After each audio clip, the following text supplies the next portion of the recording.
Nerd Academy podcast is released weekly at 12 p.m. Eastern Standard Time, available on our website at www.thenerdacademypodcast.com and wherever you listen to podcasts. You can find the Nerd Academy podcast on Facebook, Twitter, Instagram, and YouTube. You can also help support the show by going to patreon.com/The Nerd Academy podcast, where every donation allows us to bring you more exciting content every week.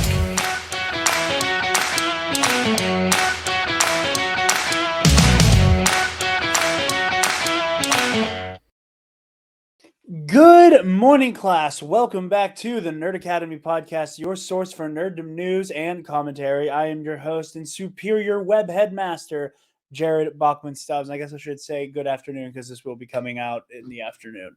But I am not alone. Travis is on sabbatical, honey.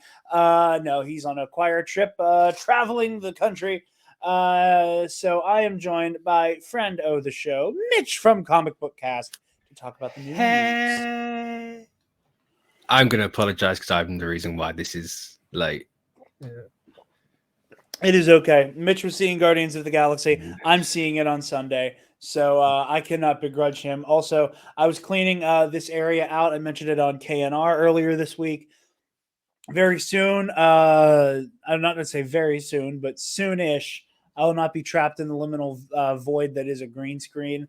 I will be in a physical room again. Yeah. I won't feel like a current MCU movie. Like I'll be able to touch things and stuff again.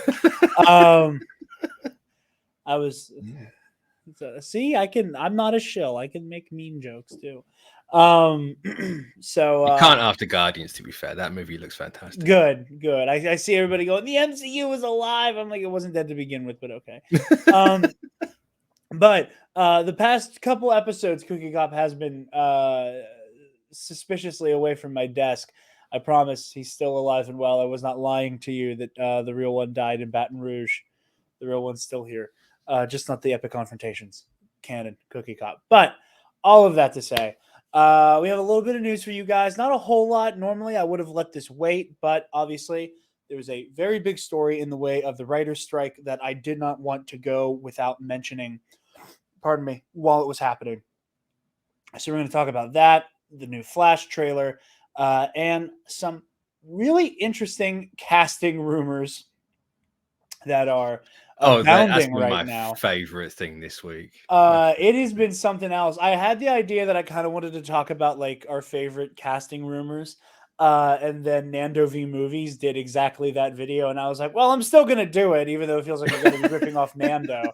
But all of that after we are done talking about our lovely sponsors at SundaysBloodyMary.com. You guys know the drill. Sundays Bloody Mary has the most badass Bloody Mary accoutrement across the multiverse. They have their 3-time award-winning spicy mix, my preferred mix. They also have their mild and traditional mixes. If the spice ain't for you, you are missing out, though, on a great flavor. And if you're feeling freaky, you can get your garnish on with some pickled dilly beans, okra, and asparagus, award-winning as well. And salt that rim with some Bloody Mary rim salt. And if you want to rep the brand even more, you can get some cute tomato-themed merch. And all of that is at SundaysBloodyMary.com/shop. You're going to want to use code TNAP, TNAP, at checkout. You get 10% off your order and help out your favorite nerds while you do it. All right. So the biggest news story in the world, or not the biggest news story, but entertainment news story in the world right now, obviously, is the Writers Guild has officially gone on strike. Now, First thing is first, and Travis isn't here, but I'm going to have to, I still have to do it. I can't talk about any type of union action without it. Okay, so. That's what I was hoping for. Yes. Audio listeners, we put the hammer and sickle background back on. You need like the Russian sound clip.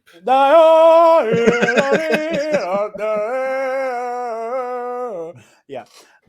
Listen, anybody who is new here, the Nerd Academy is hilariously pro-union. And we talked about this whenever it seemed like IATSE was going to go on strike, and they were able to prevent that from happening. But here we do have a full-on writer's strike for the first time since, was that 2007? 2007, yeah. The studios yearn for the mid 2000s again. Yeah, truly. But yeah, so again, the most important thing here,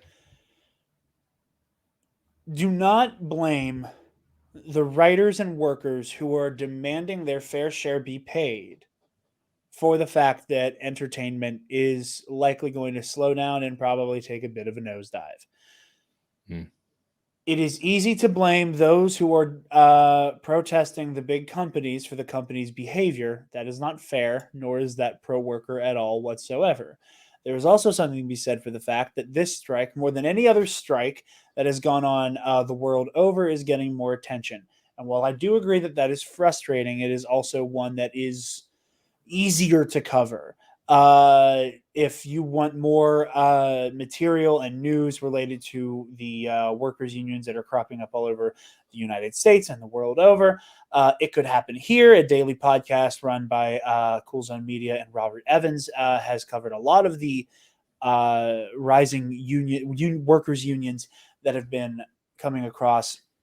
I know there have been a lot of like Starbucks franchises that have cropped up trying to unionize, and there's been a lot of union busting happening with those groups as well. Travis has told many stories about how he has caused a ruckus or two at his local Walmart by trying to unionize there.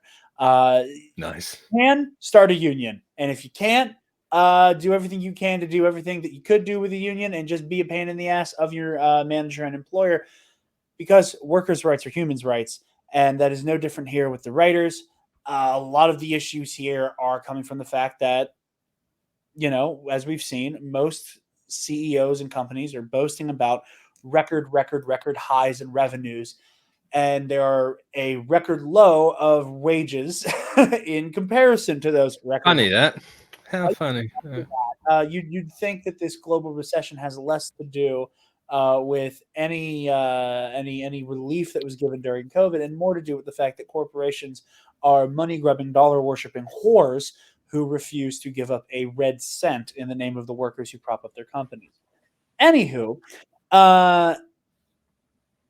there's an article by Vulture we're going to be reading from to kind of like walk us through a lot of like the frequently asked questions. I thought this was helpful. And this is from Jason P. Frank at Vulture. So your most frantic writer strike questions answered. I think this is a good place to start so people have a good idea as to what's going on. After weeks of negotiating with the Alliance of Motion Picture and Television Producers, talks have broken down over a multitude of topics, including the proliferation of small, high-intensity writers' rooms called mini-rooms, the industry's approach to AI, and the minimum basic agreement for writers' salaries, according to proposals from the WGA, the Writers Guild of America, running down its requests and the AMPTP's offers. This is the writers' strike, the first writers' strike since 2007, 8 TV season, which lasted 100 days, cost the LA economy $2.1 billion, and wrought Dr. Horrible's sing-along blog upon us. I like Dr. Horrible. We talked to Jonathan Handel, a former entertainment lawyer turned journalist who wrote a book about the prior strike and has been chronicling this one, though it's through its potentiality, inevitability, and now existence. So, first question, how long have people in Hollywood been talking about a strike? People have been talking about this strike for at least 6 months and probably to some degree longer. Production slowed significantly in anticipation of a likely strike. You don't want to be in production and have your production interrupted in the middle of things by a walkout. What leverage does a Writers Guild have in negotiations with AMPTP? If the drag strikes on, there's going to be a reason to believe it'll last at least 2 months. They gain leverage because they will gain the ability to destroy the fall season of broadcast. Broadcast is still a significant source of revenue for the traditional media companies. Even though no one under the age of 40 watches just about anything on broadcast television and even on catch-up digital platforms, there is still an audience there. The broadcast business has had double-digit declines for the last 5 to 8 years, but it's been a dreadful business. But for those declines were from lofty heights, and there's still a lot of money there. The other thing that's not clear is how much backlog content the streamers have. They work to create a backlog, but exactly how many months each streamer could go without new content is an interesting question. It's one I don't have much visibility into, and one I won't be able to get to easy. It won't be easy to get visibility into because it's a very strategic question for the streamers. The production of motion pictures is another leverage point, but that's a longer term thing because of the longer timeline for planning, pre-production, and producing a movie. But the companies nonetheless look ahead, and the studios don't want to bare spot for a year from now in the motion picture release schedule. It's especially distressing for them because the decline in theater going. Box office is still down 25% than it was in 2019, pre-pandemic. Anyone who's honest will acknowledge that there will never be a complete recovery in cinema going. Hollywood is a union town. The percentage of unionized jobs in the general economy is about 6%. It's tiny, especially outside of public employment. Hollywood is very different. If you want a good script, it's going to come from a Writers Guild member. They just have that level of coverage of the business. So starting right there, that's a very big point. We've already seen several shows just straight up say the strike has affected our production schedule. SNL is on hold. They canceled what was supposed to happen this week with Pete Davidson. I don't remember who the musical guest was, but Pete Davidson was supposed to host SNL. I was looking forward to that. But, again, Writers Guild strike, more important. That episode got canned, and SNL is on hold until the strike is over. And this couldn't happen at a weirder time for SNL because they're getting towards the end of their season anyway. So we might end up with just an abridged season of Saturday Night Live. Shit happens. Abbott Elementary, a show I've gotten into recently. My girlfriend watches it a lot. They've said they're just putting season 3 on hold. That was supposed to come out this fall. I don't see that happening if the strike goes on for much longer. It depends. Have they written any of it? With the way they said they were putting it on hold, I do think it was in the process of getting written. Yeah. So because you got stuff like, Mandalorian season 4, they've said that that's been written, so they can just jump straight into that if need be. I know Amazon a couple of hours ago said that Rings of Power season 2 is going to carry on production without any writers and anything else going on there, which that's a cause for concern for me. But yeah, it's always a little it gets a little nervous whenever there won't be any writers on set. I know House of the Dragon also was like, we got all our stuff in. Our writers turned in their work in such a way that allowed these shows to go on, which again, for the people who are bitching about the workers going on strike demanding any type of fair compensation, they still did their jobs for companies that are fucking them. To make sure that the biggest shows that people are like the most excited for, House of the Dragon, Rings of Power, were all things that would make it in time. I know Tony Gilroy said that to avoid any issues with Andor season 2, but also to make sure that he was not crossing that picket and he wasn't a scab, which would be so weird for the creator of Andor to be a fucking scab. So I'm so glad. Like that would have been so disappointing. Just like, I don't think there would have been a more like, come on, man, moment for somebody crossing the picket line than the guy who wrote One Way Out. But Tony Gilroy said all the scripts for Andor season 2 are done. So like, there's a lot of people. Superman Legacy's ready to go in terms of at least a draft. I was gonna say, is it? I know we've got a draft turned in, but I didn't think we had the actual full thing. Well, and even then, it makes me happy to know that like a lot of creators, even creators who aren't directly affected by a lot of this the Writers Guild stuff. Bigger names between actors, producers, directors who are taking part because they have had their fingers in those pots as well. John Mulaney, I believe had a big interview coming up. I want to say, I can't remember who with, but he said, I'm canceling that because I'm a writer first and foremost. So like this is serious stuff. Like they're that Hollywood is going to be made to pay, and they should be. Can studios still produce films they have full scripts for? Other TV shows that have just finished writing and will still be produced? If they've bought the script or have an option on it, they can exercise that. They can produce the script. There won't be a writer standing by to do production rewrites. When the star says, not only are these lines not working, the whole scene isn't working, we need to rewrite, and the director says, get the writer, and the producer says, I think you forgot the writer's busy picketing in front of Disney today, that's not a good look. That doesn't work. No. Maybe some people will take that risk. Obviously, Rings of Power is going to, and it would depend in part on just how satisfied they are. Are they 110% satisfied with the script as it stands? But a lot of production won't happen for the duration of the strike. What is the order of shows going dark? Late Night has already said it's going dark. Next would be SNL, Bill Maher, and so on. Oh no, Bill Maher. No, not Bill I Maher. would trade 1,000 Bill Mahers for one John Oliver. I used to be a ride or die Bill Maher fan.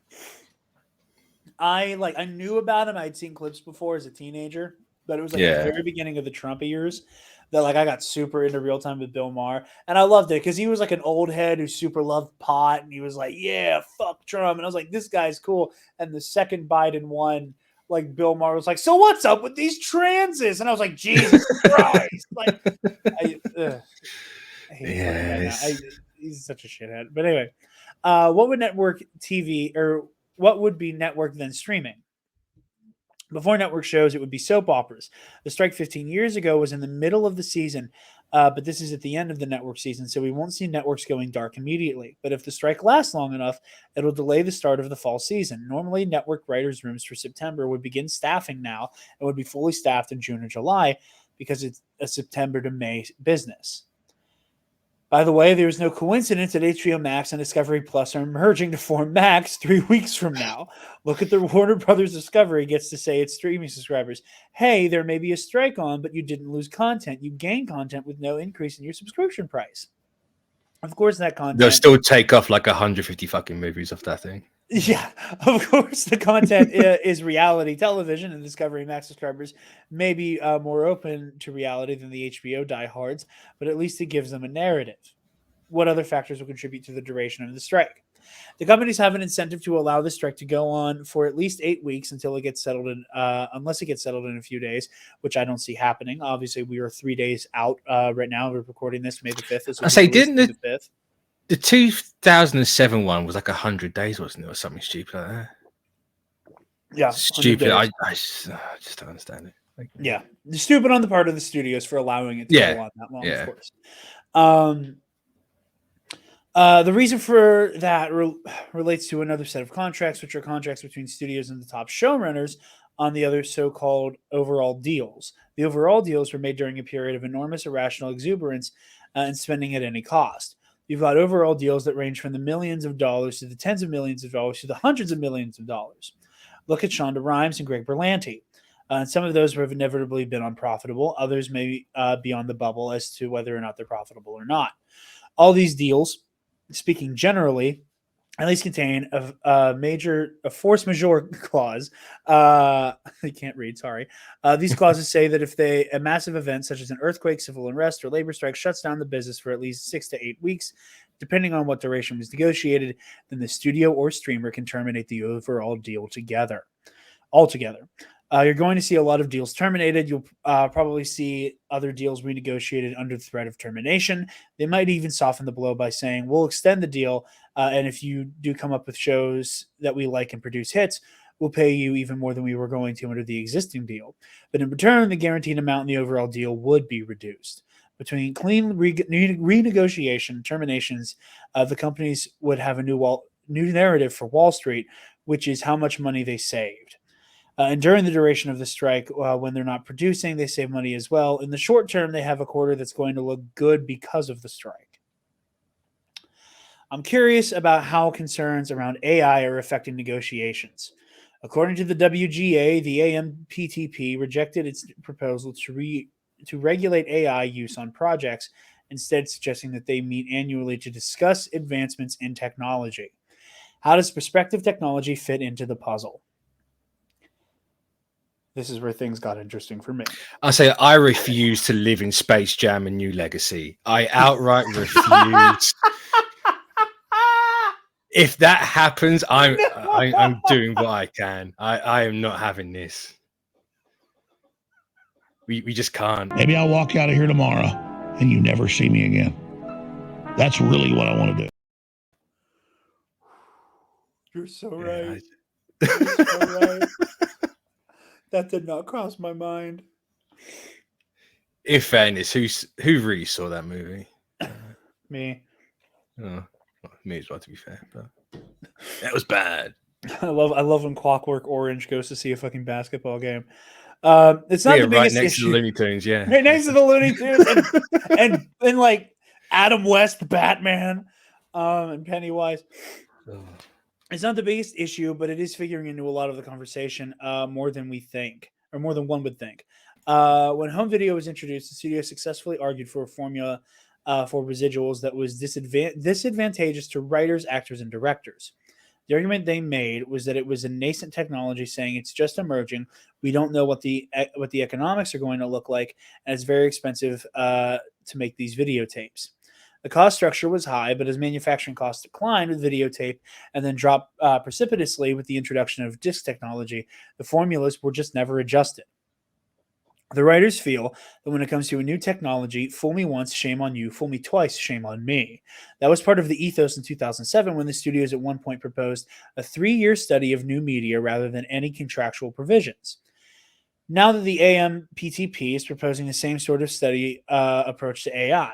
Well, it's true, we don't know. We don't know when and in what iteration ChatGPT will actually be used to do useful screenwriting work. I haven't heard reports in the business, but people are getting use out of it in the political business, marketing, and fundraising. But the Writers Guild was burned very severely by the approach they took to an emerging technology back in the 80s. They don't want to make the same mistake twice. Now, I do want to pause here because we did see like emerging terms. I know Jeff Snyder was reporting on this, that allegedly what a lot of studios are tossing around doing to make up for the writer's strike is to attempt, allegedly, to try to tap some public domain IP and use AI to write scripts around things that the story already exists for. And then isn't it like hire people to rewrite the script or something? And then hire people to rewrite scripts. Once and after AI produces, you're watching, once AI steals and conglomerates, whatever the AI shits out, will then have actual people who will likely, assuming the writer's strike goes on for as long as a plan like this is purporting that you'd need this to do, then you have fucking scabs come in and then comb over what the robot wrote. Now, on one hand, I have friends who do this. You guys, anybody watching, Blue Bantha Milk Co. we had an AI write a Star Wars Gooply Goop. Theirs is funny and is meant as parody and is completely different than a major motion picture fucking people out of jobs and wages and putting that money towards a robot writing a dog shit Robin Hood script.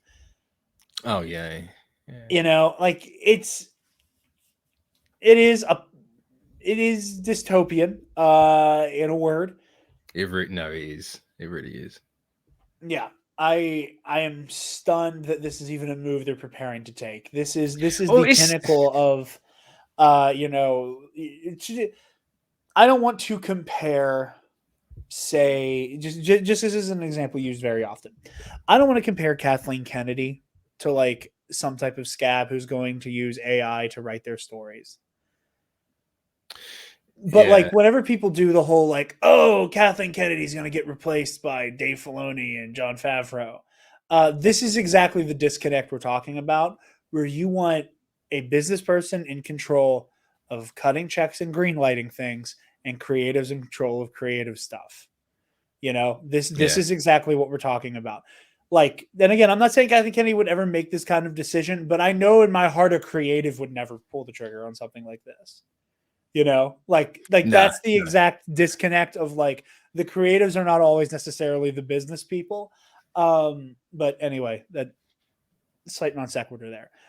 See, my thing with AI, it's another fad, right? It's the Bitcoin, it's the NFT, it's some internet thing that's just cropped up.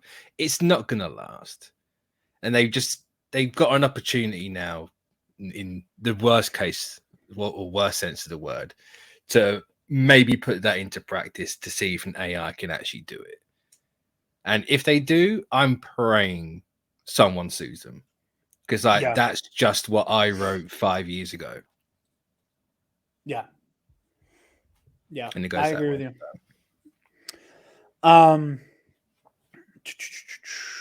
Moving down here. How does the increasingly globalized nature of the entertainment industry affect the strike? Scripts can easily be emailed. Footage can't be easily transmitted. If you want to produce overseas, you have to move people and sometimes equipment, but the end product is something that is transmissible electronically. That makes the industry even more susceptible to globalization than any other industries. Now, cross-cutting that against the fact that a lot of people look for their content to be local and reflect American assumptions and habits and slang, we're not going to see Netflix willingly say, all our new content is going to be produced overseas now. But overseas content is definitely a part of the mix.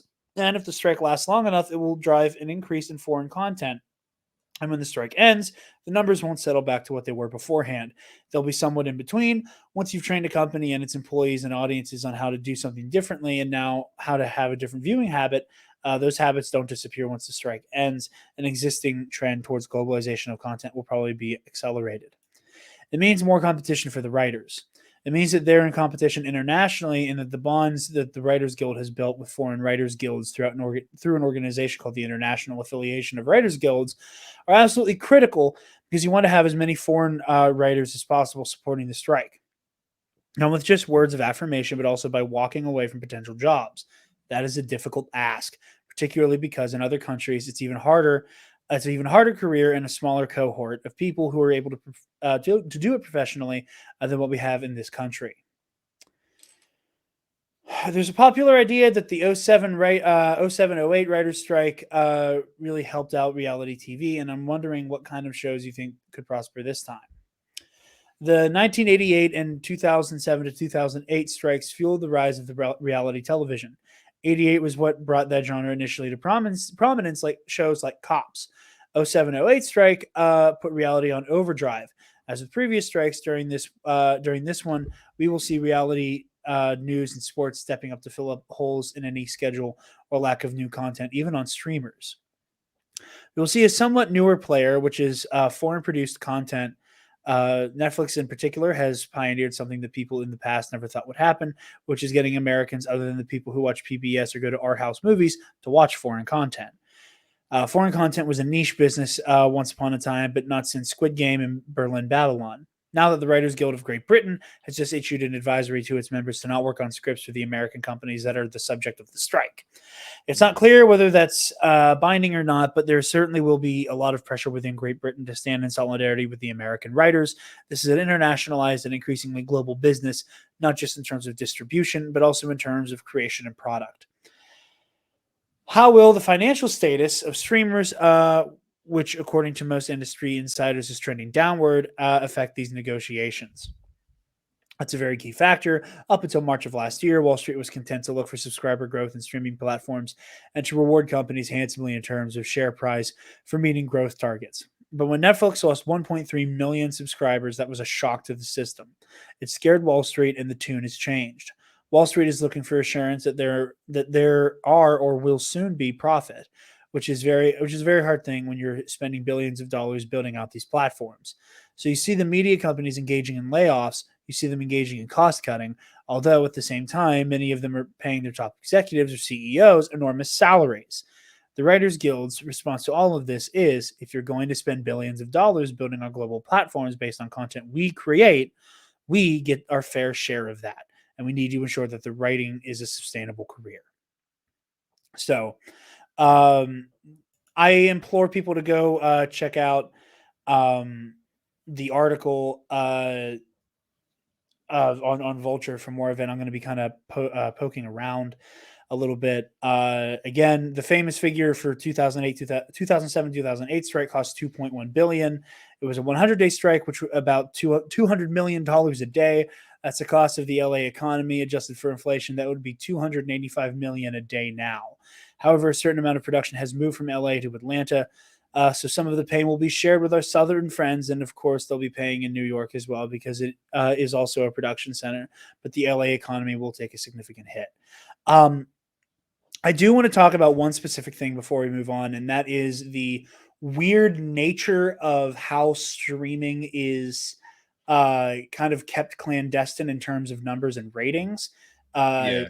You writers in traditional media would be able to kind of use ratings as a bargaining chip and say, hey, the show I made, like that final quote just alliterated or illustrated, that because our production value is adding to the ratings of this show, we deserve to be paid more. And even when you have massive shows of massive IP, like your Star Wars, your Marvel, that are, huge juggernauts in streaming, we don't know those numbers. We don't know how many people are watching The Last of Us aside from what HBO Max gives us an approximation of, or Netflix, or Disney Plus, or Hulu, et cetera, et cetera, et And cetera. even then, you get all these third-party things where it's like, oh, we're tracking this percentage of people watching it on this very specific smart TV. And yeah, these are the numbers, and this, it's bullcrap. It is. The streamers have the numbers, and I do understand the hesitation that sometimes those numbers might be a little embarrassing when a big show that you put a lot of money and effort into isn't getting the ratings you want it to. Maybe if those numbers get published, some of that talk about, Andor is like the least streamed TV Star Wars show. Okay, maybe you take that L. You know what? You also took all the fucking awards Andor won. Yeah. It's the same with Rings of Power, right? Because we've only just found out recently that the drop off on it, and it's they're still powering ahead of that because Bezos ain't gonna miss any lost money from that, but everyone else. No, none whatsoever. It's disappointing that the studios are going to pull such a sneaky, shitty trick and refuse their workers a legitimate bargaining token, and also deprive the people of understanding what's going on.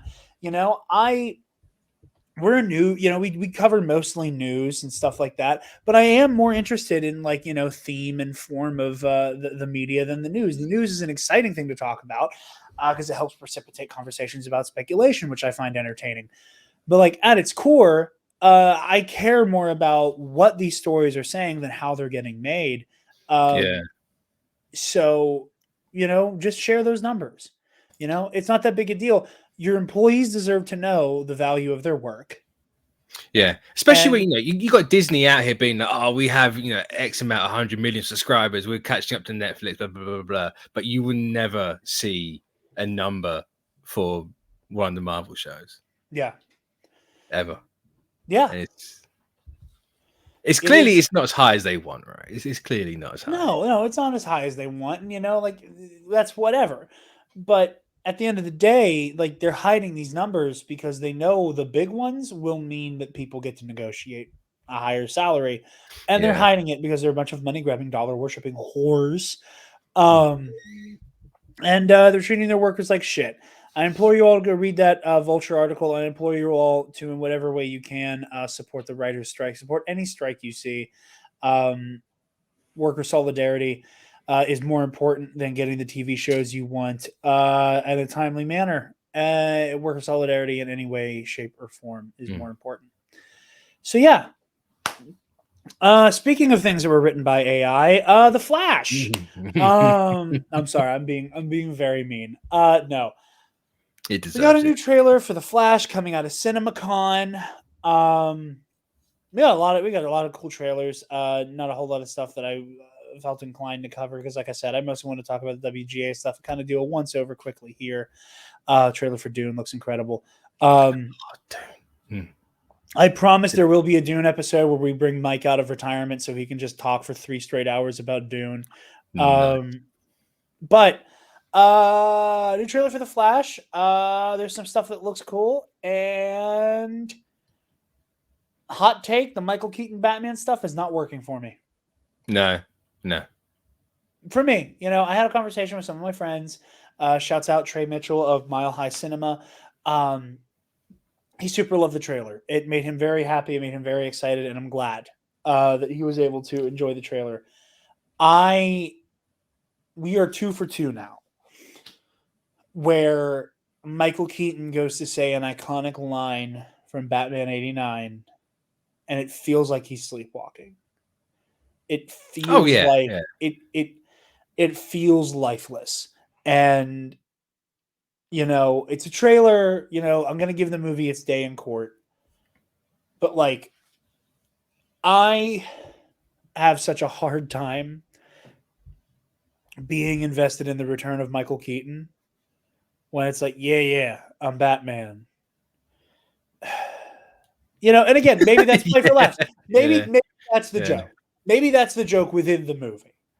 It feels like they've gone, right, you're 70, you've been doing this for 50 years, you're tired. Yeah, and that works. He comes across as the I'm Batman. That works for the I'm Batman. I don't know why you put that in the trailer though, because what else they got to market on, right? They haven't got a star in the lead role. They got Keaton. Yeah, and I mean, and I also understand that you got to put him in there saying the line, and I get all that. So, okay, maybe the I'm Batman didn't soar for me because it's not supposed to. That's the joke within the movie. And then we get him in this new trailer going, you want to get nuts? Let's get nuts. Like, I've told this story before. I met Billy D. Williams at a convention when I was like 15. And it was right around when Lucasfilm had been bought by Disney, and like the announcement of an episode 7, a new trilogy was coming. But all we knew was episode 7. We didn't even have a title. We didn't even know that Force Awakens, knew nothing. All we knew was title and that like famous legendary photo of the table read, right? Yeah. Hi. I'm all giddy. I'm in line, and I get up and say, "Hi, Mr. Williams." And like you could tell, he was kind of burnt out for the day. And you know what? That's fine. Sometimes celebrities, the emotional labor of sitting at a fucking chair talking to a bunch of people you don't know who think they have some weird ownership of you. I say even celebrities have social batteries, right? It's gonna run out. And I fully understand that. And I also understand that this annoying, like, pimply 15-year-old asking you what you know about a movie you're not in, probably fucking annoying. And I'm probably the 30th person within the last 15 minutes to do it. I get it. But whenever I was like, my friends would never let me, would call me an idiot if I didn't ask. So, you know anything about episode 7? And he hit me with like all I know is I'm not in it. And it's like really bitter voice. And I was like, oh, okay. And it was super took the wind out of my sails. And as an adult, I understand that, I get it. And I could put myself in his shoes. And like, I don't hate Billy D. Williams over it or anything stupid like that. But do you want to get nuts? Let's get nuts being said in what feels like zero context within the film or the trailer. Gives me all I know is I'm not in it vibes. It gives me like I'm tired, give me my money vibes. Yeah. And it feels weird. I don't like I watched the trailer a few times. I still don't understand why he's saying it. Like like if somebody like pitched a crazy plan and he goes, "Do you want to get nuts?" That's cool. Like just saying like, that's nuts. Let's get nuts. Like in response to somebody like pitching a crazy like Barry has like some batshit crazy plan. That's what he's saying to him. Cool. It comes almost out of nowhere. And it feels egregious. It's just there for the sake of being there. It feels like the worst. It feels like the very over the top criticisms of what people say Disney era Star Wars is. Yeah. Like there's never been a moment where someone directly quotes themselves and then looks down the barrel of the camera like that. You know what I mean? Like there have been callbacks, sure, but like see, even Defoe in No Way Home, like that. I'm something of a scientist myself. Like it's. Well, not only are you like pulling those characters out of those moments in their lives, right? Like Defoe, like that is for ostensibly the Green Goblin we saw in the Spider-Man 1, and Doc Ock, same thing, where he's having those same moments of the power of the sun in the palm of my hand. Like he's still in that place. where that is where his mind is. And there's context for those moments. Now, again, maybe that's better marketing on Sony's part, that they didn't just, devoid of all context, show Willem Dafoe going, I'm something of a scientist myself, and just put that in the marketing, because then it feels like this weird cash grabby meme. He said the line, you know, or like when Obi-Wan says hello there to Luke at the end of the show, you know, like that's a throwback to Alec. That's not me. That's not a prequel meme. It's connecting those two moments with that thread. This feels like he's just saying a line. This feels like it's just a quote from the movie. Especially when you look at it, right? The first time he says like the original movie, it's as Bruce Wayne to the villain. This one very much, it's like he's Batman at this point saying it to the heroes. Yeah, and it's you know. You can use it in a different situation, different context, sure, but you can just see it happening. He just the movie stops and he just says the line. It's like, okay, yeah, and you know, maybe we're harping on this. It super didn't work for me, and I'm getting more and more. I mean, I think the movie looks bad anyway. To be honest, I don't. Here's my thing. I have such a hard time trying to like come down on how I feel about this movie before it comes out in either direction.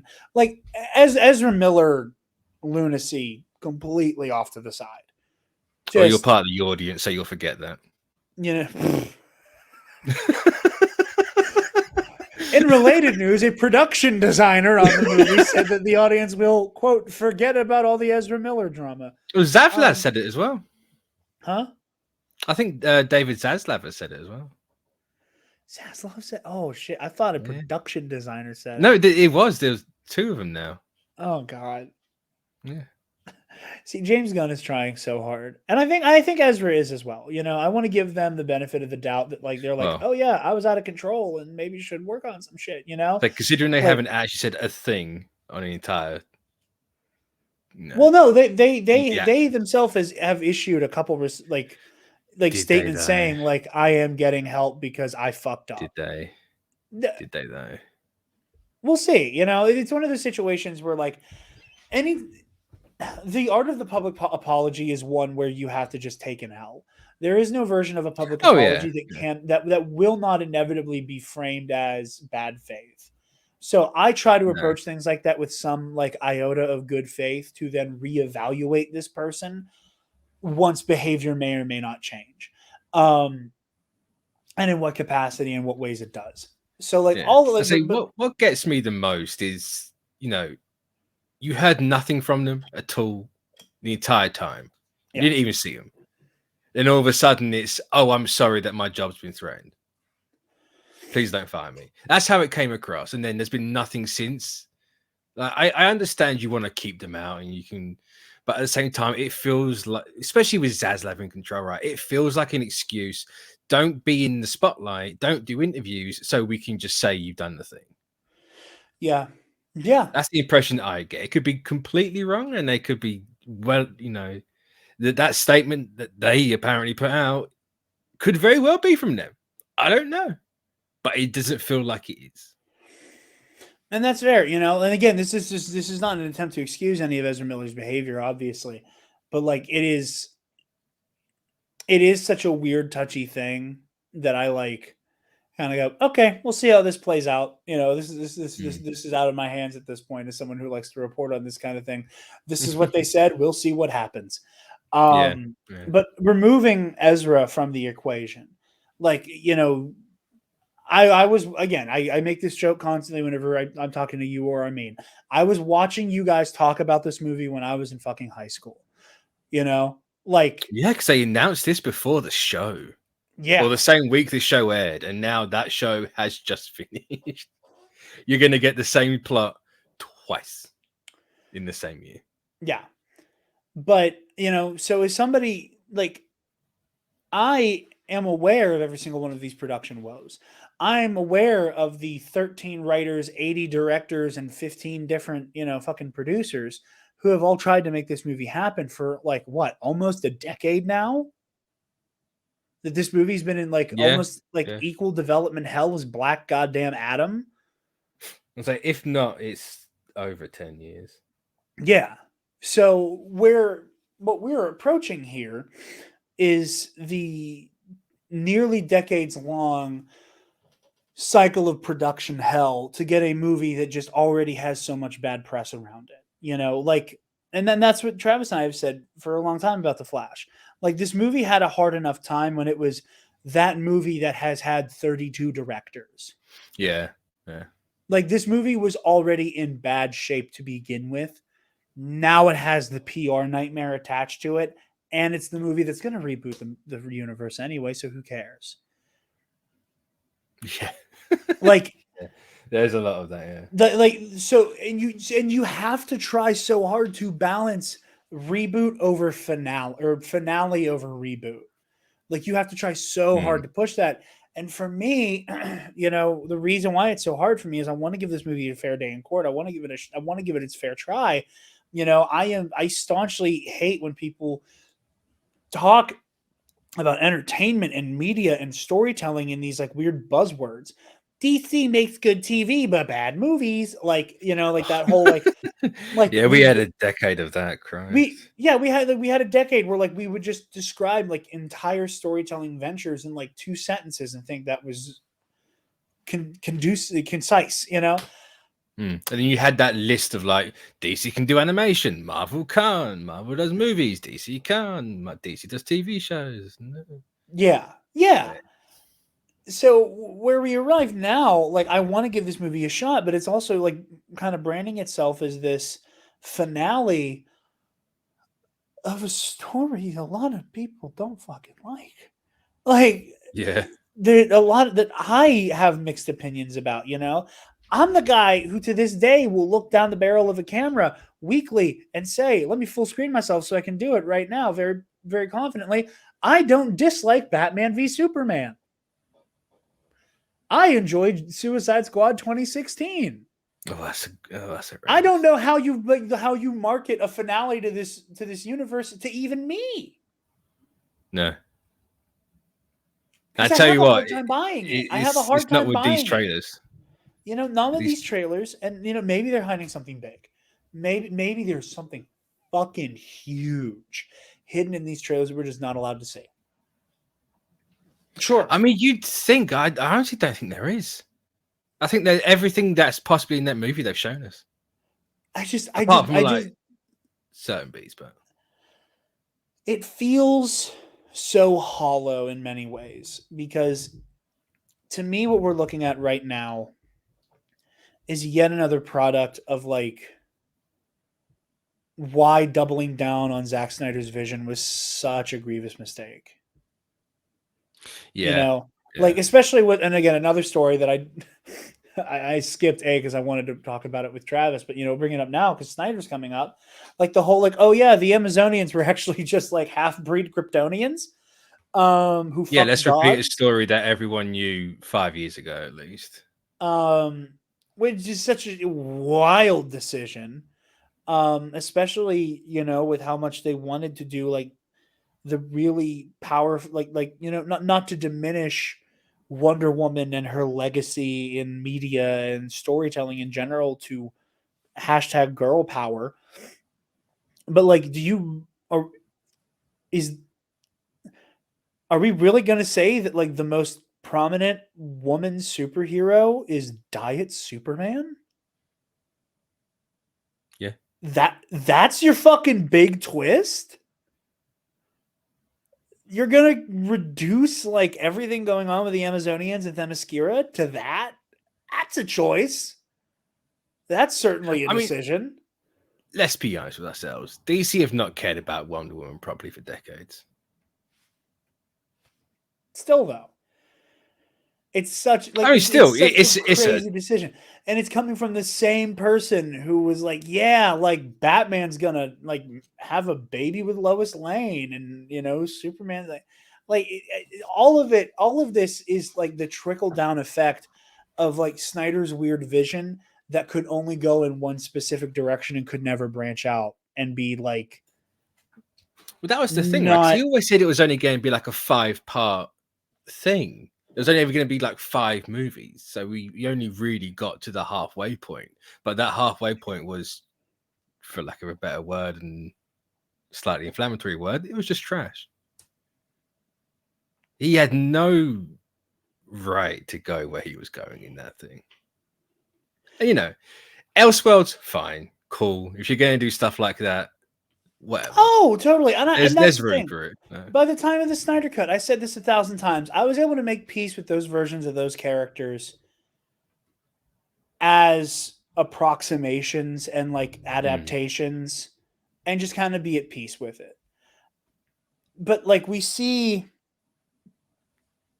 decisions like this, you know, where the only Flash story that gets told is Flashpoint, and it's being told because it's a jumping off point for a reboot.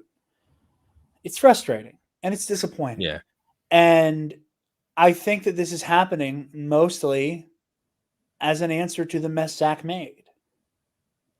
You know, like it's that one last failure, you know, and we see all these like clips in the trailers of Ben Affleck where it's like, and again, like it frustrates me that the thing I'm most excited about for this Flash movie is fucking Batman. And, you know, granted, I'm a Batman fan, so, like, yeah, that checks out that the thing that I'm most excited for is him. In the same way that, like, I always joke, like, I don't like the Joker movie. You know what my favorite scenes are? The ones that Bruce is in. I forgot he was in that. Oh, yeah. I don't want to, because it's the only time Todd Phillips feels like he even gives a damn about the character. Anything, yeah. Is that, like, you know, even before they were who they were, the Joker's trying to make Batman laugh. Did Todd Phillips even think of that? Probably not. Probably not, no. Is that me looking way too into it? Maybe. I don't care. I mean, he made a movie about white male rage. Like, let's not think he's got any ounce of creativity. White male rage. I love that stuff. So much. But I feel so empty when I look at The Flash. And I hate it because I want a good Flash movie. I want a Flash story so bad. I want one that isn't Flashpoint. I want a story where you're apparently that's the only Flash story that is actually ever been written. I want to see Barry like be this symbol of hope for people. This like this funny, happy person who like is able to bring light into a room. And instead we're getting a story that's like really heavy and weighty, you know? Like I wish The Flash, and not in terms of like box office success or anything, I want The Flash to get to have a movie like Shazam. Oh, I wouldn't. Why would you want that? I mean, in terms of, I don't want his movie to have like universe shaking consequences. Yeah. I don't want a Flash story where everything is riding on Barry to save the literal multiverse. Yeah. I don't want a story about you Barry. Just want like Captain Cold. No, yeah, I don't want a story about Barry where he feels like he has third billing next to 2 different versions of the same character. Yeah. You know, I want a story about Barry Allen protecting Central City. That's what I want. That's fair. That's you know, fair. Like, and it's just so disappointing that because of so many weird missteps, we need to rebuild this universe from the ground up. And this is the only way to do it. Yeah. It's to just, you know, take the defibrillator, just clear boom, on the DC universe and start with a clean slate. Which is odd, right? Because before it would just be a hard, clean reboot. Ignore, you know, we've had it with Spider-Man and Batman. Ignore those movies. This is something different. We're starting again. Yeah. Now we have to somehow. I think this is going to be the biggest problem with whatever Gunn does. You're always going to be anchored to this. And I know why he's done it. I think it's a mistake. Yeah. Your foundations are sloppy at best. It might not go the way you want it to. Yeah. Hopefully it will. I got full faith in Superman Legacy and everything else going forward down there. Yeah. But I've heard people, and you're coming off the heels of seeing Guardians of the Galaxy, listeners. You will get to hear Mitch again next week when we talk about it. I'm going to try to have the elusive Armin on as well. We'll see if that happens. Good luck with that. Can't even get him on our channel show. That'll be my big dunk. He and I have been bonding over Roosevelt's a lot lately. I've noticed. Yeah. I pilled him. I Roosevelt's pilled him, and it's really funny because like it was like Taylor and I were at her best friend's wedding. We were like at like the people taking pictures like a couple hours before, and I look at my phone. I'm like, oh, I got a message from Armin. What's that about? And I open it, and he's like, I can't believe what you've done to me. I've ordered 9 shirts, and I'm like, Jesus fucking Christ, dude. I was like, I know the kind of compulsive collector you are. Yeah. I gave a baby a gun. Like I was like, I can't take responsibility for that. Homeboy got 4 shirts for May the 4th yesterday. Cry. Don't worry, Shay and the kid will be round. Like, what have you done? Oh, He's a broken man. Gonna end up in Roosevelt's too, and I'm gonna. That's my joke. Is that I like to like as part of my pitch because surprise. I want them to sponsor the podcast so badly. Part of my pitch has always been that like I have done the math on the other content creators I have gotten to get Roosevelt's. I was like, I'm not even going to tally the ones I've bought myself. I'm not going to tally any gifts I've given. I'm only going to count the people I have gotten into the brand myself. And that number of like total shirts sold is nearing like 3 Gs of like the amount of people I've pitched on Roosevelt's. It's about to go up because I have previously mentioned Trey Mitchell of Mile High Cinema finally caving and being like, should I get this shirt? I'm like, yeah, you should. Roosevelt's. I am making you nothing but money. Not results. Roosevelt. It's like Teddy. Damn it. I have a sticker. Yeah, there. Anyway, it's covered directly by my name tag. It is, yeah. Anyway. But yeah, no.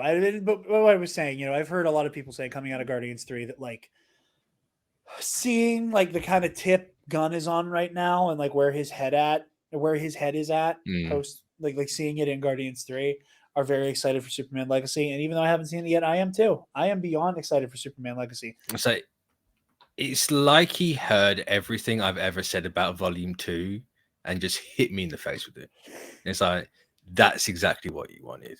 Now shut up. Wow. I'm excited. Apart from one thing, which I think is the monkey's paw, but I'll take it, I guess. Well, we shall see. Bringing up the end here of the show, something I just think is really fun. Actually, before we move on from the Flash, because we haven't touched on it in the slightest, Sasha Cale, is that her name? I think it's her name. I know it's Sasha something. It's Sasha. I have been saying Kaye because it's a double L, but I haven't heard her say it. So once she says it, I'll know how to say it. Yeah, I've got a lot of excitement for her in that role. I think she looks the part.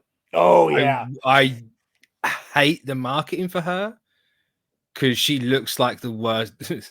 Ironically, I did it with Keaton as well, like the worst action figure in the movie because she has 2 poses and she's just screamed in every trailer and marketing material. Yeah, I think they have been underselling her. I think they're underselling her so that people can be like shocked by it. But like, I love her vibe. I think she's perfect. I love her suit. I love her suit. I love this. I hate the fact that the red goes down the arms and just stops at the cuffs. I hate it though. I hate it. If the detailing on the forearm was more prominent, yes. The fact that you have to like zoom in on an 8K image to even see it really bugs me. I really like the red on the shoulders. That's what I like. I like the red on the shoulders that isn't cape. You know what I mean? Like I think that if he did like the whole Spider-Man bit where he doesn't go down the arm and just stops at the shoulder, perfect, fantastic. But goes down the arm and just stops, and this my design brain just scratches at my forehead whenever I see it, and I hate it. That's fair. But she looks fantastic, and I really hope, regardless of how this movie goes, that she gets to at least have another shot in the Supergirl movie. That would be nice. Because the vibe they're talking about that, like she looks like she'll fit that sort of tone. So the thing that worries me about a recast is they didn't specify it would be her during the big James Gunn video. I take that as it's like a dead body in the movie, right?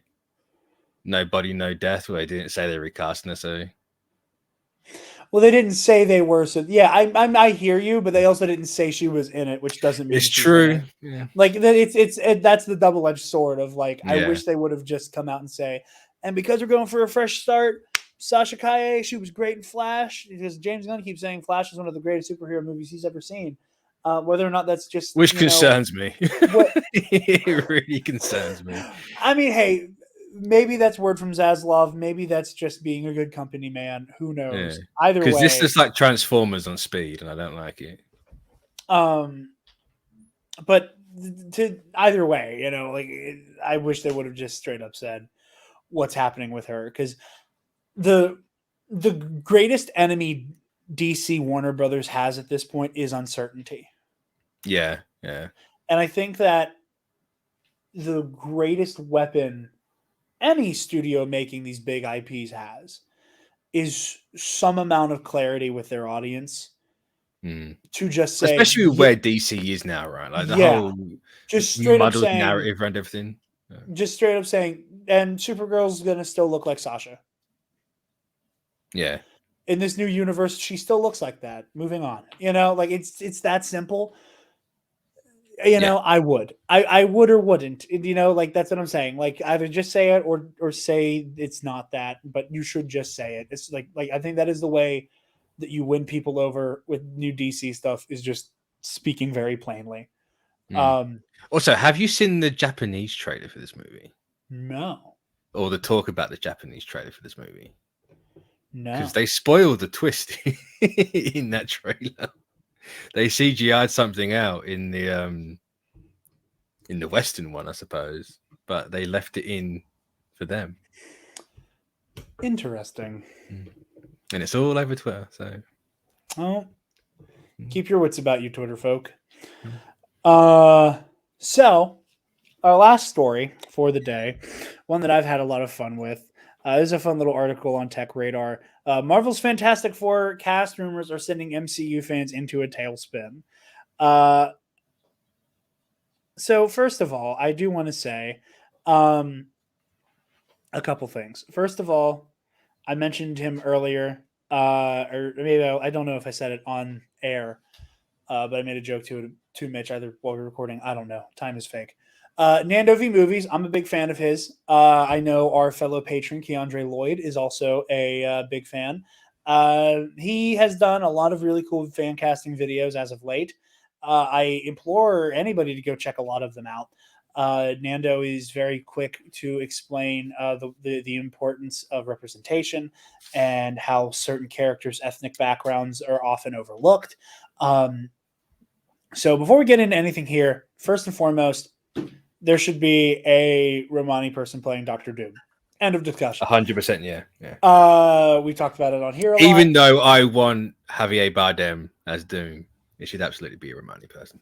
Yeah, absolutely. And I think the issue that you run into is that, like, because, and we've talked about this 1,000 times, so we won't harp on it for too long, but because that rake has been stepped on so many times with a lot of Marvel casting, that a lot of Romani and Jewish characters either are pivoted away from that, or it's not explicitly mentioned, or like there's something weird on screen that makes that directly not their heritage, such as there being fucking crosses in Scarlet Witch's like quarters at Avengers HQ.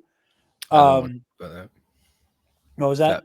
In fairness, that wasn't on screen. You only saw that in a behind the scenes shot in a deleted scene, I think. Okay. I thought it was. I say it's in the room. It's like, yeah, you can tell out who I've been watching recently. It's like Luke with Yoda's hand, right? In Return of the Jedi. You know it's happening. You just can't see it on screen. Stop. I was not well when I saw it in the theater, knowing. Like I know, like I don't know if you watched our May the 4th episode or not. I did. I literally watched it last night. Oh, okay, yeah. I normally for me it's like one thug tear when Yoda dies. Not when I saw it opening night, but like at in the theater, it was Taylor's a champion for putting up with me in theaters, but because there have been so many characters that like that one bit of representation is just not handled great ever. Please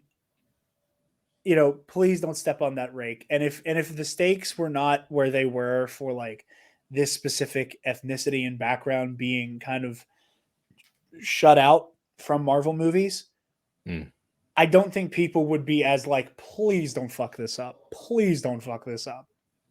Yeah. With Doom. That said, if they do go in a different direction, there is a plethora of other actors who I think could play the part. So, Mitch, I will throw to you. What is your favorite or funniest Fantastic Four fan cast, or like your rumor, not fan cast? I want to talk about the rumors that are circulating, because he's a terrible actor in that role. What's your favorite rumor you have going around? My favorite one, because there are so fucking like conflicting rumors. I don't think I've seen all of them. I saw the Sue Storm week of Scoopers just throwing shit at a wall and hoping one's going to stick. But my favorite recent one is Mila Kunis as the Thing, as Ben Grimm. That's so funny. And that coming in out and everyone being like, oh, you've never heard of this character. It's like, no one's ever heard of the female thing or the woman thing. I'm not going to be female. Like, no one's ever heard of her because, she hasn't been seen in like 60 years. Why would anyone know about her? No one knew who the Guardians were 10 years ago. Yeah. They had like 2 runs. Like, no one's ever going to know this one specific version of the Thing. And even if they are, that you could go, oh, well, it's the one that wears the Thing suit. And I can't think of her name, but she was on the replacement Fantastic Four. It was like her, She-Hulk. Yeah. Medusa, well, there was also the debate with the Mila Kunis thing. Ant-Man. For like in the 15 minutes we were discussing that as a culture. The questions about whether or not it would be like Lady Thing who has like the overalls on because we can't even let people see the rock titties. Baffling. So funny. Or is it like going to be Benny Grimm and it's just a gender swap Ben Grimm who we still can't see their rock titties inevitably. But no, Mila Kunis is the Thing was so funny. And that was what I thought was hilarious was that like all of that stemmed from her saying she had lunch with the director who she's friends with.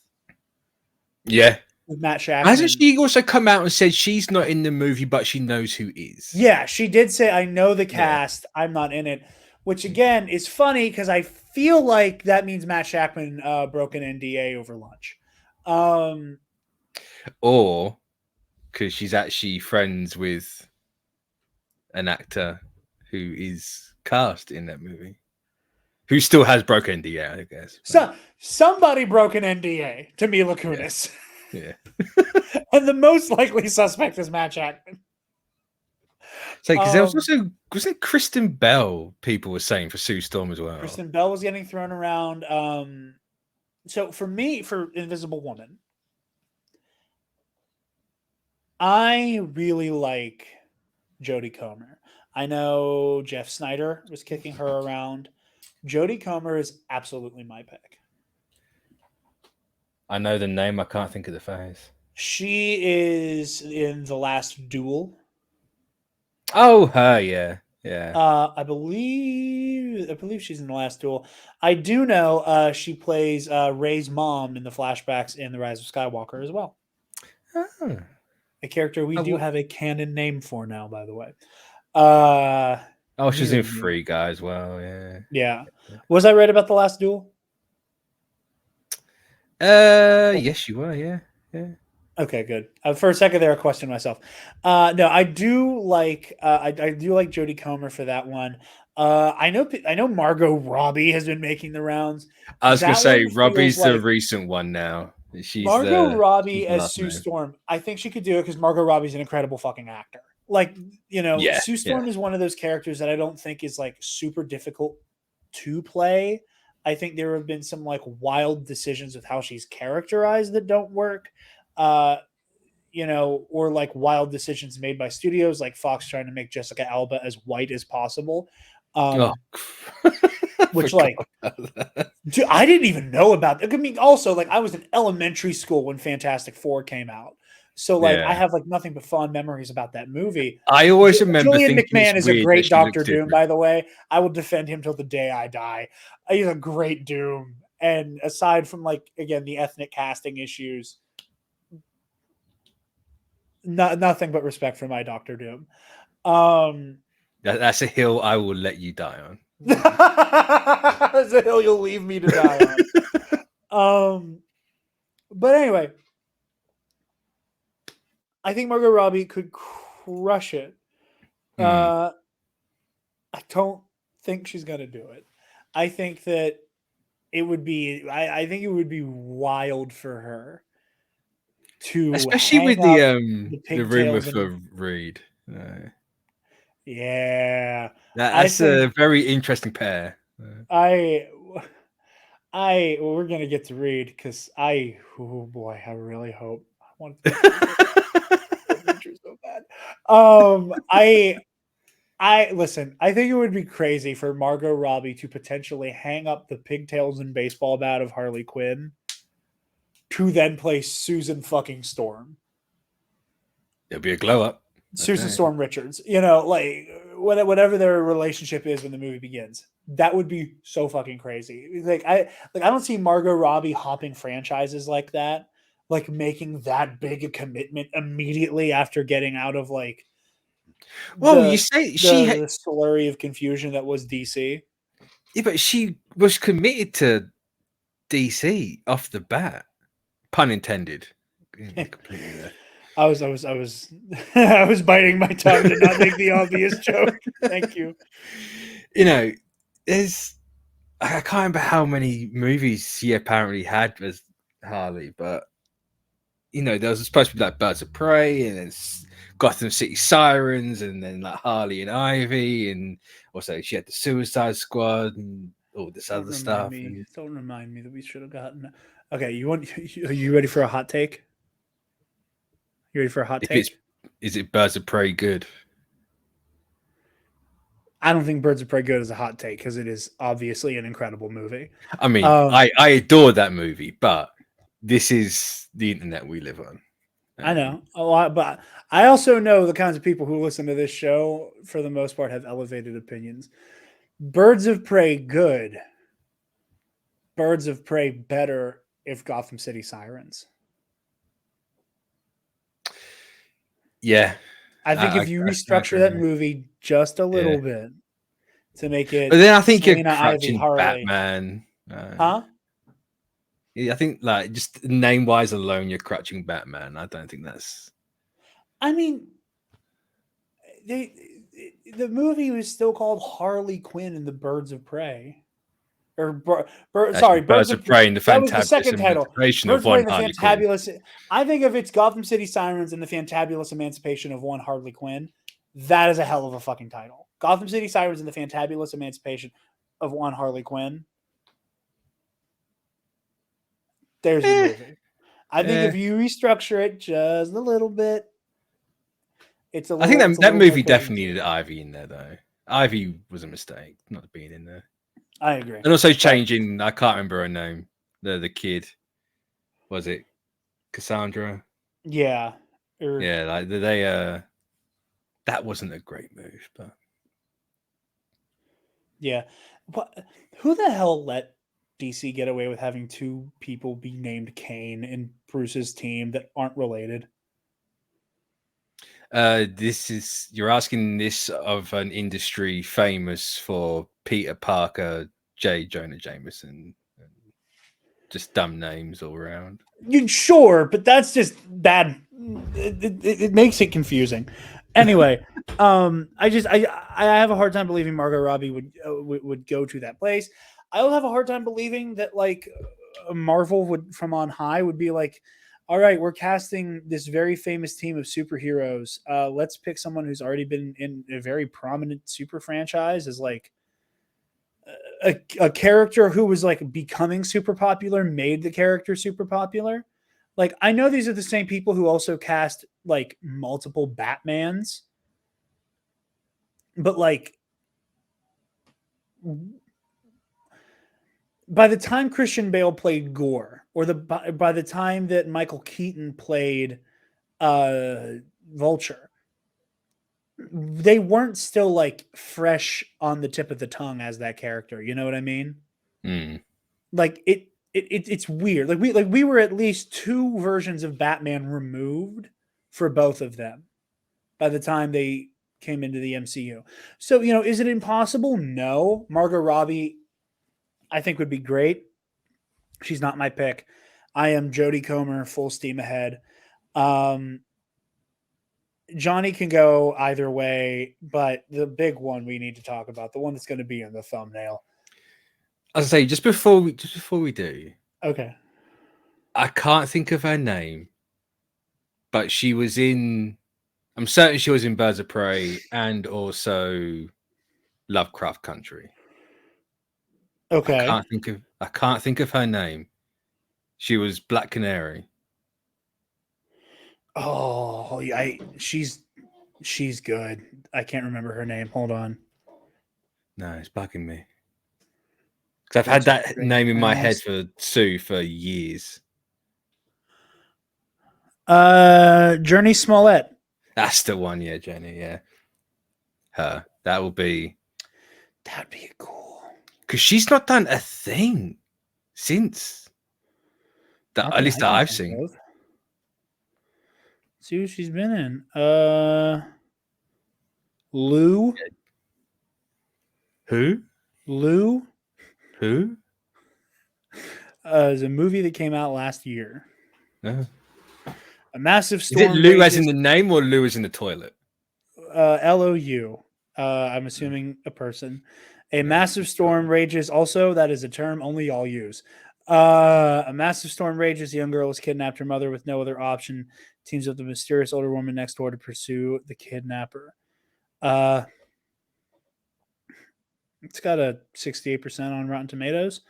Well, she could use with some work apparently. So yeah, I'd be down for it. There's nothing about Johnny Storm or Sue Storm that means they have to like be white. I'm super down for any type of remixes on some of this casting. For me, the important things are that Ben Grimm is played by a Jewish actor. Gotta tell you, if they don't do that, then mate, that's a big L if they don't.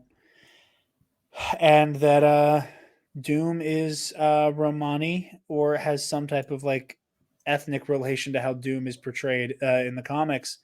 So if not Romani, if they're gonna really like not do Romani, at least make it Eastern European. Yeah, I agree. At the bare minimum. I agree with you completely. So it was floating around for a little bit there. Now it's funny because you were making jokes about like the monkey paw, like one finger closes. My wish as a baby podcast YouTube like content creator was that Dr. Doom be played by Adam Driver. Now, part of where's Adam Driver from? What's his heritage? Oh, I thought you were doing a bit like, what would I know Adam Driver from? Like, I'm like, okay, very funny. Oh, no. Let me stand up and show you a fucking my thigh tattoo of his character. Let's find out. So part of me wants to say he's English, but I think that's because I think every actor's English these days. Adam Driver. Oh, he's American. Okay. Oh, yeah, he's from America. Dutch, English, German, Irish, and Scottish ancestry. Oh, so I can lay claim to him. That's interesting.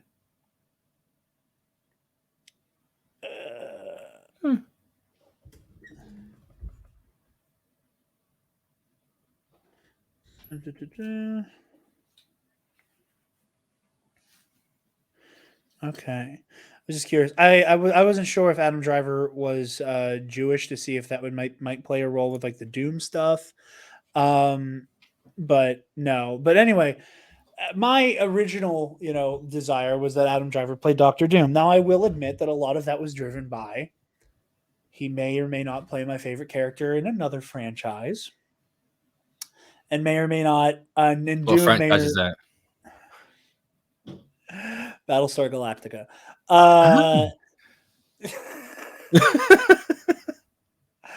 You're such a douche. I applaud you for not saying just Star Trek. No, to be the obvious one. I applaud you for not just saying Star Trek. Thank you. I almost did, and I was like, no, that's too easy. I gotta go with a different one. I gotta go Battlestar. But anyway, he already plays Kylo Ren, and there is some, like, in terms of acting chops, overlap there for that very, like, anti-hero, morally ambiguous, like how he could bring the gravitas of a villain like Doom to life. However, the older I get and the more aware of some, famous casting issues that the MCU has had, the more partial I am to Adam Driver not playing that role. And the more okay I am with him not playing that role, and the less I, in fact, want him to. Now, if it'd be hard to see Adam Driver playing, annexing a country one day and then babysitting Valeria Richards on the weekend. I don't think so at all. I think he has exactly that. I think he has exactly the range that could do that. And that was one of my arguments before. I think he has exactly the range to do, like, some very, like, comic booky, like, just the plaster of the scenery falling out of his mouth. Yeah. Like, you dare cross Doom type bullshit. And also, like, bring it all the way back in and get, like, tender with a kid. Like, I totally think you could see him run that gamut. I think Driver is one of the people who is the most qualified for this character because he can be so, like, enigmatic and mysterious and bombastic. And don't get me wrong. I think he's a great actor. And also bring it back down a little bit. Oh, he's one of the best working, like, that said, for those obvious, reasons, I was like, okay, let's hold off on Driver. Now the rumors started to circulate again. They started to circulate in October. And sure, I wanted to claim that as one of my, like, I called another one. But I do sincerely hope it goes in another direction. And that direction is Reed motherfucking Richards, which is what he might be up for. Which, if that is the case, I'm going to lose my mind.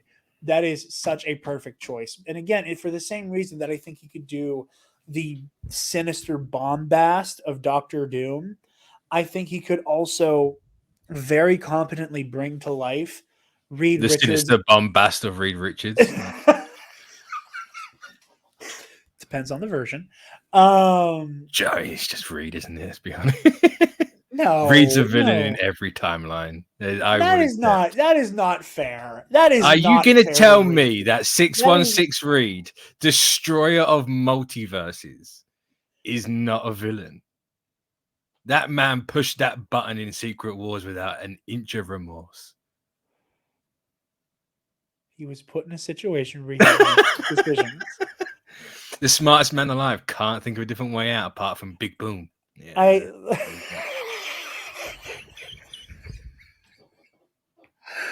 Oh man, this is where I feel defending Reed right now. I'm sick of being called a grifter. I'm sick of. Thank you, Roger. This is why the Maker's the better version of Reed Richards. That is such a deliciously hot take. Holy shit! That is certainly an opinion to have, Mitch. Look, ironically, he's hiding his face, but 616 Reed is just hiding who he really is. That's the beauty of it. The Maker knows. The Maker's just like, hey, I'm the end point. I do what I do. I think Reed's like, no, it's not me. Here's the thing. I think that Adam Driver, with his intensity, with his range, could capture all of that. And that's why I do think he is perfect for Reed. I think he can be the tender, like, loving person who loves his family dearly. I also think he pretends a level of confidence and charisma where he could be somebody that I buy, does not realize how fucking full of arrogance he is. You know, like there is a charm to Reed Richards, you know, like it's almost an inverse Tony Stark. You know, Tony knows he's one of the smartest people in the room. He likes to remind you that he's one of the smartest people in the room. And when you try to call him out on that, he proves to you that he's the smartest person in the room. And then he goes and does something crazy and heroic, which makes you feel like an ass for calling him an ass, even though he is an ass. That's why he's the best boy. Reed knows he's the smartest person in the room, tries his best to politely interject with that knowledge that he is the smartest person in the room, has a tendency to make a fool of himself because he does not want to impose his intelligence on other people, makes insane decisions behind closed doors, and then doesn't quite understand why people don't understand why he made those decisions. Yeah. Now, all of those behaviors can certainly snowball into the Maker,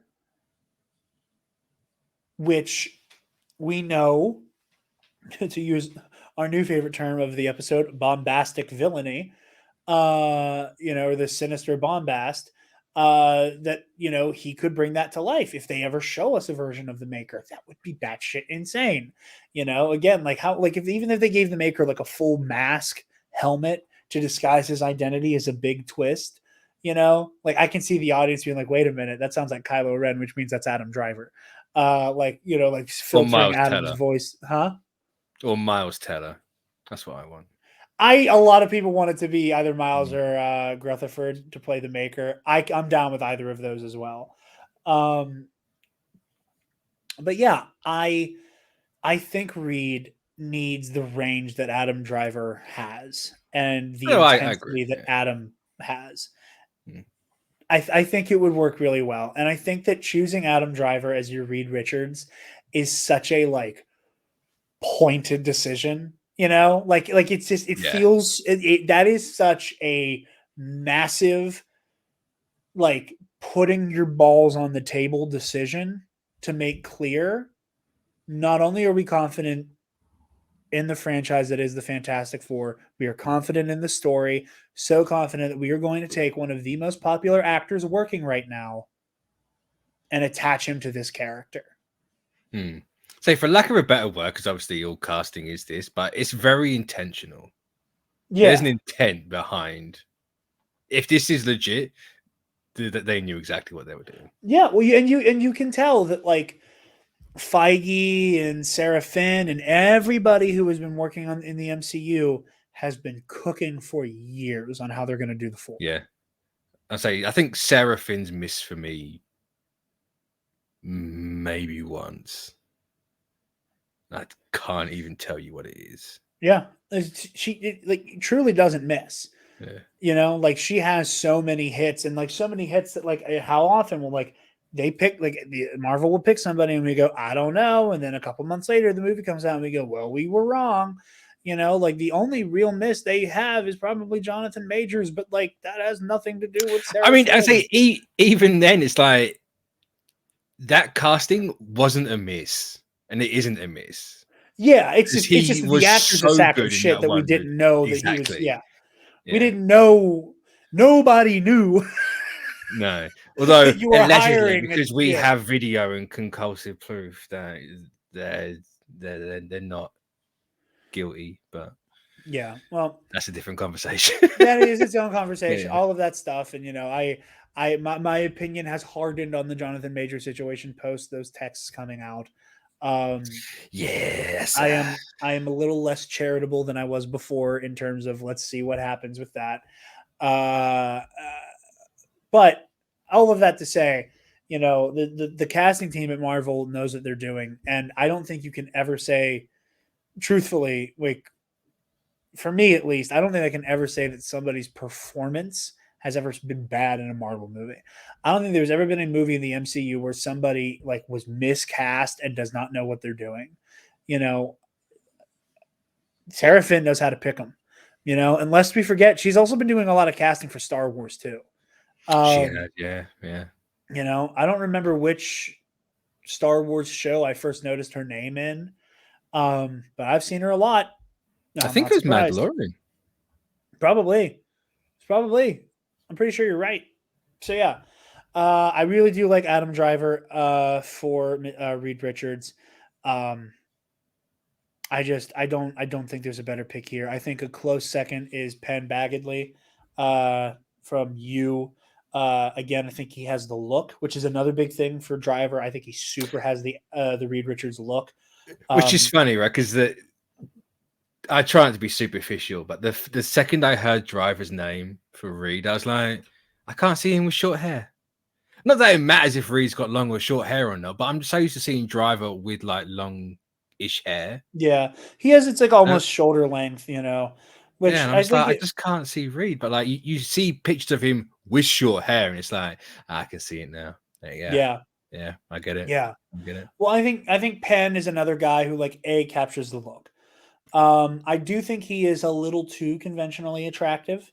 I think that is my only like hang up with Penn. Like I like the idea, because that's the whole thing with Adam Driver is like he's hot, but like most like straight guys, he's got the beak that people are going to point out, and it's just like, yeah, but it's whatever. Yeah, but there is like he is that unconventionally attractive. Like he's not like Chris Evans hot. Like it's a different flavor of hot, which is elevated by his like being like kind of like an intense, funny, like reclusive weirdo. He's one of us.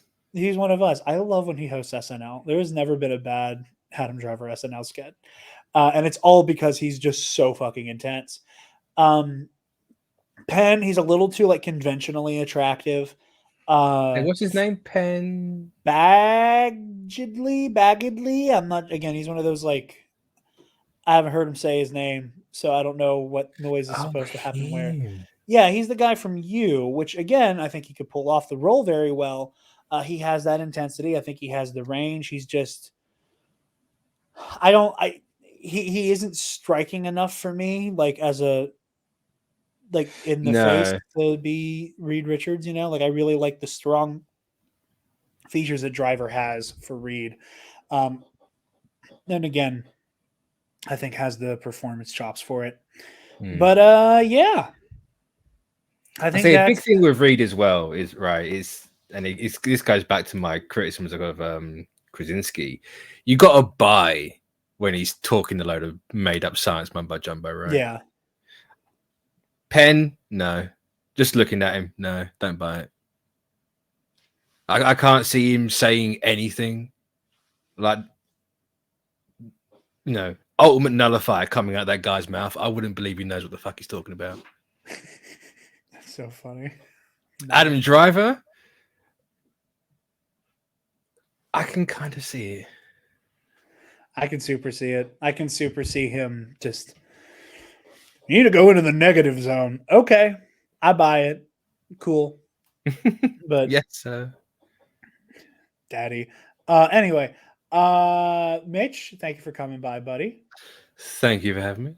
Sorry to keep you waiting for like an extra hour. It's okay. No problem at all. Where can the lovely people find you, bud? You can find me on Instagram and Twitter at the link tree on screen right now, and other places and whatnot. You can also find me on youtube.com/ I think it's just ComicBookCast. Yep. I actually don't know what our URL is. I think it might be ComicBookCast 2. Yeah. I'm certain Armin said he changed it. I might have just made that up. I didn't know that. Well, then I might be wrong. Yeah. Google ComicBookCast and it will come up. Yeah. And again, if you're listening to us and haven't heard of ComicBookCast, that absolutely stuns me. But you guys can find me on Twitter and Instagram at DarkJedi2552. And you can find the Nerd Academy podcast on Facebook, Twitter, Instagram, YouTube, wherever you listen to podcasts, and on our website, www.thenerdacademypodcast.com, where if you're feeling generous, you can donate to our Patreon. Give me $1. Speaking of our Patreon, thank you to our $10 alumnus, Keandre Lloyd.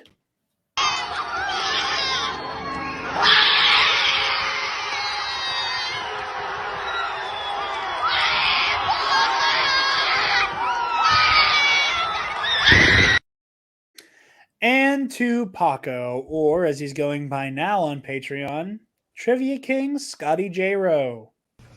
My voice.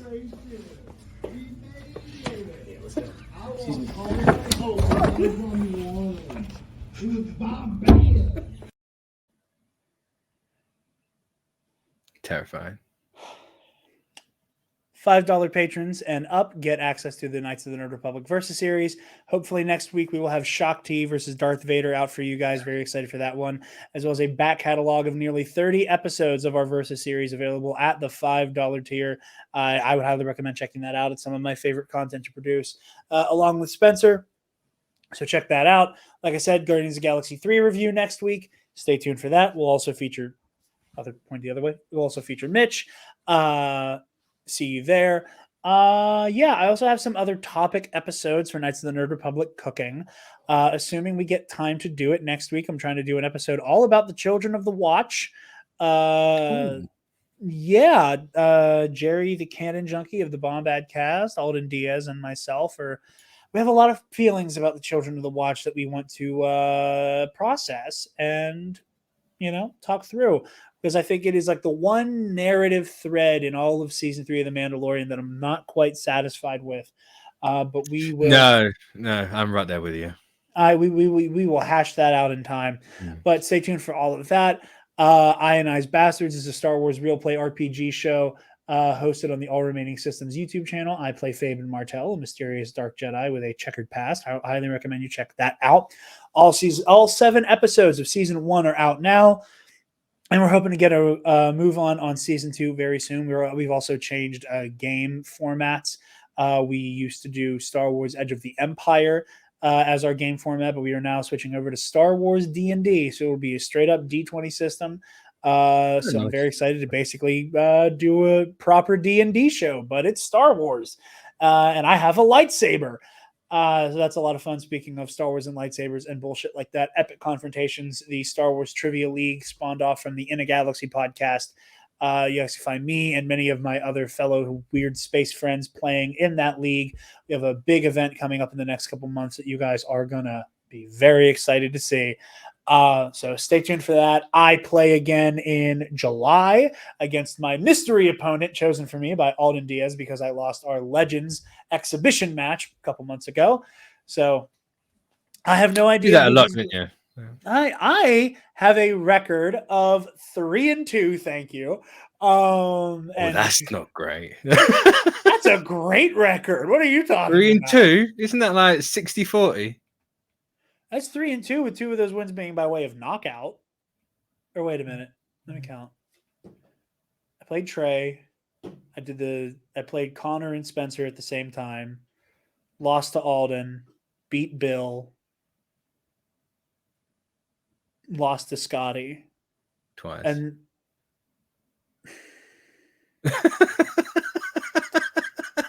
and the Legends exhibition was an exhibition, so it doesn't affect my record. So yeah, I'm 3-2. I'm 3-2 with 2 wins being by knockout. So I have a winning record. But it's still 3 losses, right? No, 3 wins, 2 losses. Oh, sorry.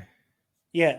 Yeah, it's still 60-40. That's 3 wins, 2 of which are by knockout, which I think ups like the how hard I win, for lack of a better term.